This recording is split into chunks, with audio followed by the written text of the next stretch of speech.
Donc FIBOA Île-de-France, en fait, c'est l'interprofession de la forêt du bois en Île-de-France. Donc à la base, on est vraiment plutôt une association professionnelle et pour la première fois, on s'ouvre au grand public dans une logique pédagogique.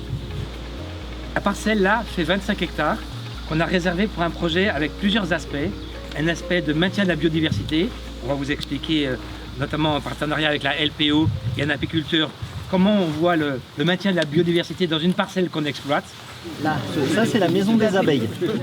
Ça pique les abeilles, non? Ah, en général, elles sont gentilles.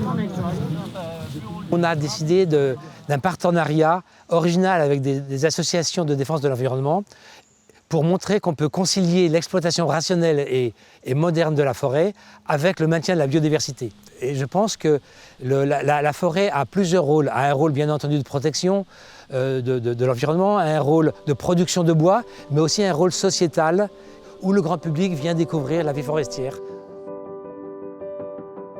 LPO, c'est Ligue pour la protection des oiseaux, qui date de, si ma mémoire est bonne, de 1912. Et maintenant, notre slogan, c'est Agir pour la biodiversité, donc c'est plus seulement protéger les oiseaux. Dans cette parcelle-là, qui est une chênaie irrégulière, il y a peu de vieux arbres dans lesquels il peut y avoir des cavités naturelles pour que les oiseaux puissent nicher. Et dans le cadre de la lutte contre la processionnaire du chêne, les mésanges sont des prédateurs naturels des processionnaires. Donc on va installer des nichoirs, alors pas forcément ce modèle-là, hein, ça c'est un modèle de démonstration, des nichoirs à mésanges pour qu'elles puissent, en nourrissant leur nichée, lutter contre les processionnaires. Là, l'exemple de la processionnaire, c'est important parce que ça fait des dégâts importants pour l'exploitant et ça nourrit les oiseaux. Donc là, on fait d'une pierre deux coups finalement.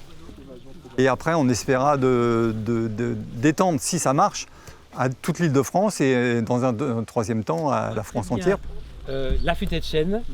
Et on va aussi implanter des habitats à chauves-souris parce que les chauves-souris sont les prédateurs de quelques papillons de nuit, dont ceux qui sont à l'origine des chenilles processionnaires. Et on va mettre aussi des nichoirs pour d'autres espèces d'oiseaux un petit peu plus rares et à protéger. Je pense que quand on se promène 1 heure en forêt, le lien il se crée. Le lien il se crée tout seul, c'est la forêt qui va vous captiver.